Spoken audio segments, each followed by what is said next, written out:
అండి, అందరూ ఎలా ఉన్నారు ఏంటో అప్పుడప్పుడే పలకరిస్తుంది అమ్మాయి అనుకుంటున్నారా? ఈ మధ్య వీడియోస్ చేయడానికి కొంచెం గ్యాప్ వచ్చింది, కానీ రెగ్యులర్గా పోస్ట్ చేయడానికి అయితే ట్రై చేస్తాను. ఇది ఒకళ్ళు మనకి శారీ అయితే ఇచ్చారు, హాఫ్ అండ్ హాఫ్ శారీ వస్తుందిగా, అందులో ఒక పీస్ అనమాట.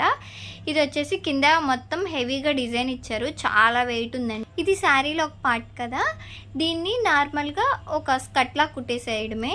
దీనికి ఫాల్ కూడా తెలియదు. ఇది ఖచ్చితంగా 2 మీటర్సే ఉంది, అంటే కుచ్చుల వరకే వస్తుంది కదా, దాన్ని స్కట్ కుట్టాలి. దీన్ని మాత్రం నెట్ క్లాత్ తీసుకొచ్చుకున్నారనమాట. ఇది మీటర్ వచ్చి 100 రూపీస్ కాస్ట్ పడిందంట. దీనికి సాటన్ లైనింగ్ కూడా వాళ్ళే తీసేసుకొచ్చుకున్నారు. దీన్ని పెప్లం మోడల్ కుట్టమని అయితే వాళ్ళు ఒక పిక్ షేర్ చేశారనమాట. బాగా ట్రెండ్ అవుతున్న డిజైన్ కదండి అది. తన దగ్గర ఆ డ్రెస్ లేదని అయితే ఇలా స్టిచ్ చేయమని చెప్పారనమాట. నేను ఎలా స్టిచ్ చేశాను, అవుట్ఫిట్ ఎలా టర్న్అవుట్ అయింది అనేది నేను నెక్స్ట్ వీడియోలో చూపిస్తాను. Wait for part 2. కాకపోతే నా వీడియోస్ అన్నీ మీ కాడికి రావాలంటే please subscribe to my channel. Please like, share and subscribe. Bye to all.